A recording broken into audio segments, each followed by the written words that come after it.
Have you ever heard the expression "code is law", where technology is used to enforce rules?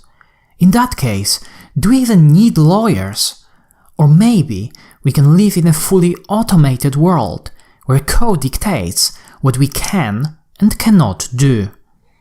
With the current development of smart contracts, this futuristic scenario may be closer than we think. A smart contract is a piece of code that can be executed automatically and in a deterministic way. The smart contract code is usually stored and executed on the blockchain to make it trustless and secure. Smart contracts also have capabilities of receiving, storing, and sending funds, and even calling other smart contracts. They follow if-then semantics, which makes them fairly easy to program. Smart contracts aim at removing the human factor from decision-making. The human factor is often proven to be the most error-prone and unreliable element of the standard traditional contracts. A vending machine comes very often as a good analogy to a smart contract, as it shares some of the similarities. A typical vending machine is programmed in a way that allows certain actions and state transitions based on the input. It also works in a fully deterministic way.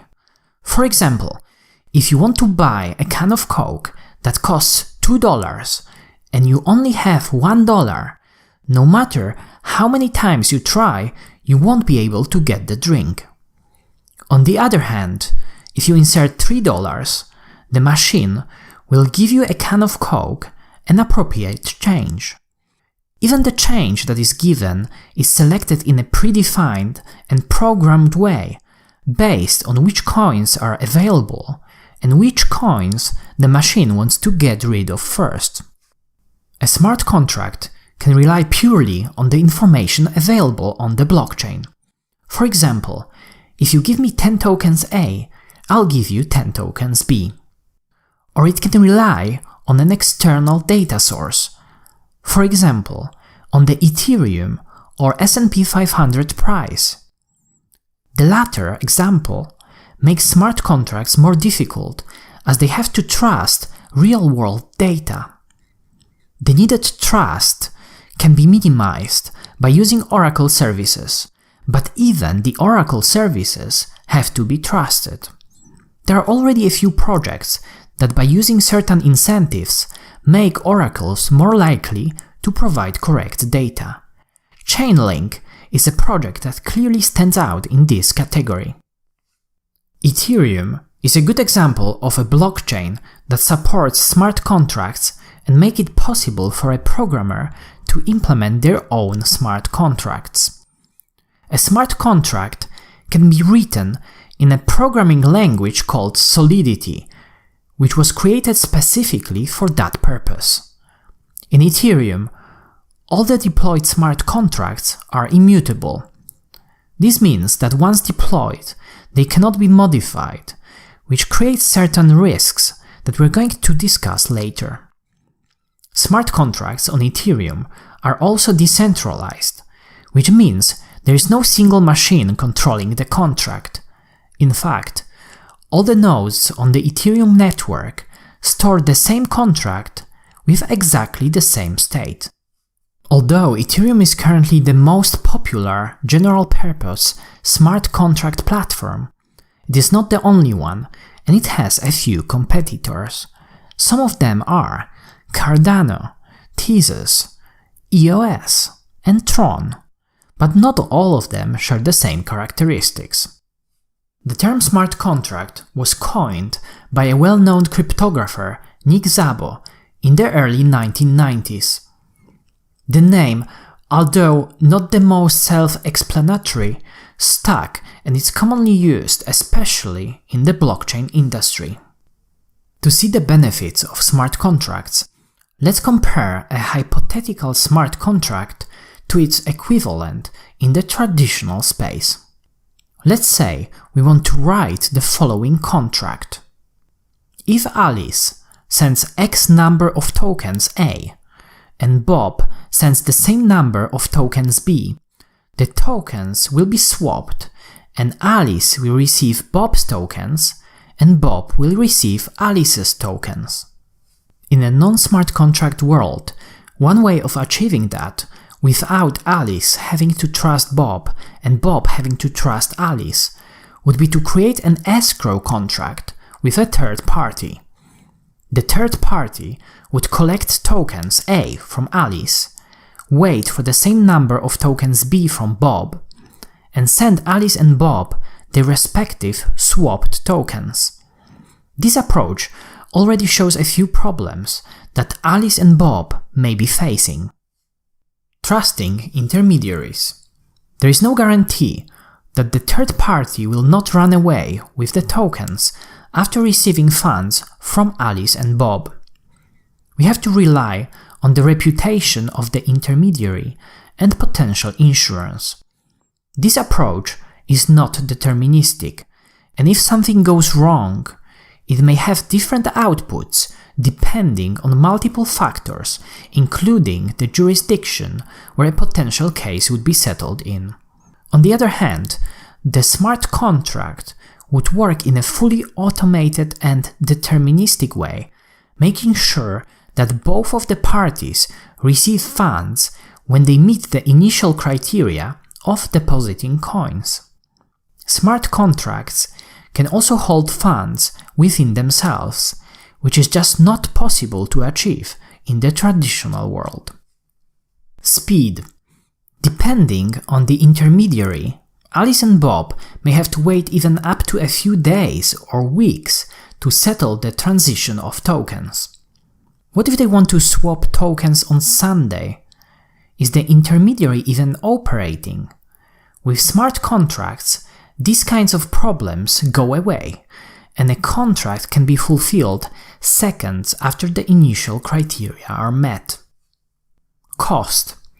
Traditional contracts are not only expensive because of the intermediary that have to make their profit, there is also a huge risk of hidden costs for things like arbitration and enforcement if there are any problems with the contract. Reusability. The same smart contract that is responsible for swapping Alice's and Bob's tokens could be used by anyone else who wants to swap tokens. In the traditional world, they would all have to sign separate contracts and pay their respective fees to the intermediary. Fraud. This is yet another hidden cost, this time for the intermediary itself. The intermediary would have to make sure that both Alice's and Bob's tokens are legitimate before initializing a swap. Fraud is very common in traditional finance, and most companies have huge teams working purely on preventing fraud.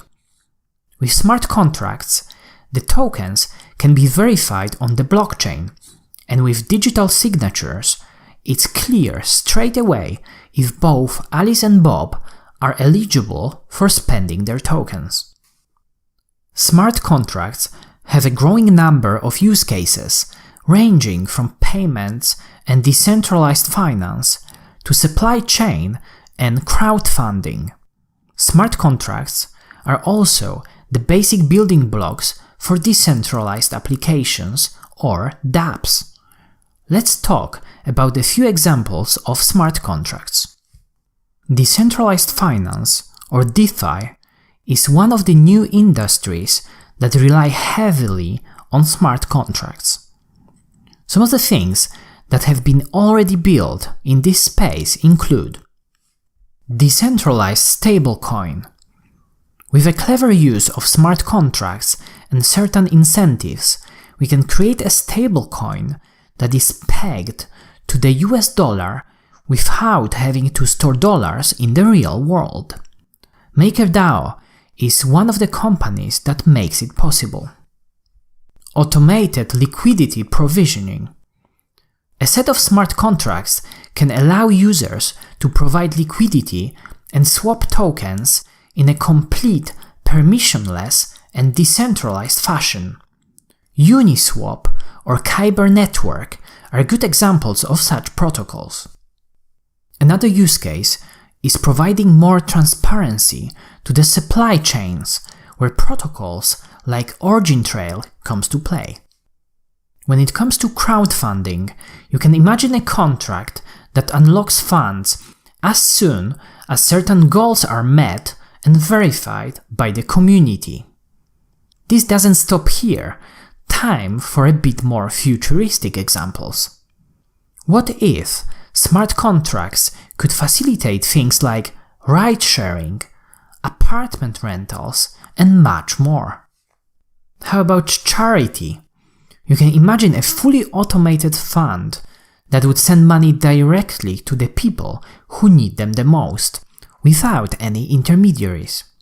For example, the fund could determine that certain region was struck by a hurricane and redirect funds to that part of the world.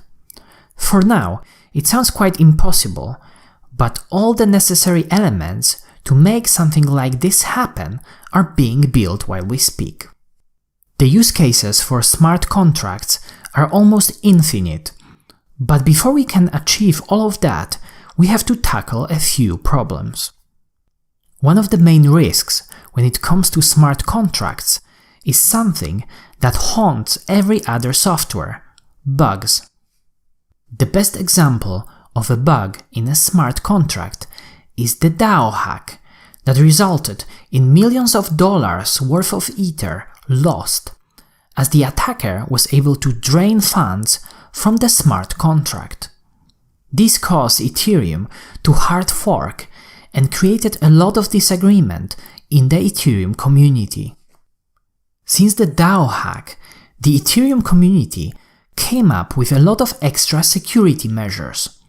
These days, pretty much all popular smart contracts have gone through a security audit, often by multiple teams. Besides that, there is a trend for using formal verification methods to prove that certain contracts will always behave in an expected way. Protocol changes. Even if a smart contract doesn't have any bugs and has been audited, we still cannot guarantee that the change on the platform level will not cause any problems. We can imagine a situation where an upgrade to the Ethereum itself may cause certain smart contracts to start behaving differently to what was expected before. Real-world issues that cannot be easily communicated by Oracle services. It's true that Oracle services can provide a reliable way of getting information from the real world into the blockchain. For example, as we mentioned earlier, they can provide an Ethereum or S&P 500 price. Now, imagine that you rented an apartment or a car and made some accidental damage. How would a smart contract, without any human intervention, possibly know about it? There are multiple examples like that, when it's hard to imagine how something unexpected that happens in the real world can be visible to a smart contract. Besides all the above, there are also other risks involved in things like regulation or tax, but I believe that they can all be eventually solved. So, can we actually replace lawyers with code? Not quite, at least not right now. In the future, I can certainly see more and more contracts being automated, especially when it comes to finance. But even in a fully automated world, lawyers can provide valuable knowledge that can be translated into code. Besides that, there is a lot of regulatory challenges when it comes to laws around the crypto industry itself that will keep lawyers very busy for a while. Nevertheless, if I was a lawyer, I would start thinking about learning a little bit more about smart contracts and coding, as I believe they will play a big role in the future. Let's quickly summarize both the pros and cons of smart contracts. Pros. fully automated, deterministic results, trustless, fast, precise, secure, cost-efficient, and transparent. Cons: software bugs, protocol changes, unclear regulation, unclear tax. Even though smart contracts carry certain risks, we have to remember that we are still very early and most of the current problems are solvable. If you have any questions about smart contracts or any suggestions for the next videos, please comment down below. If you find this video helpful, hit the like button, subscribe to my channel, and click on the bell icon to be notified when the next video comes out. Thanks for watching.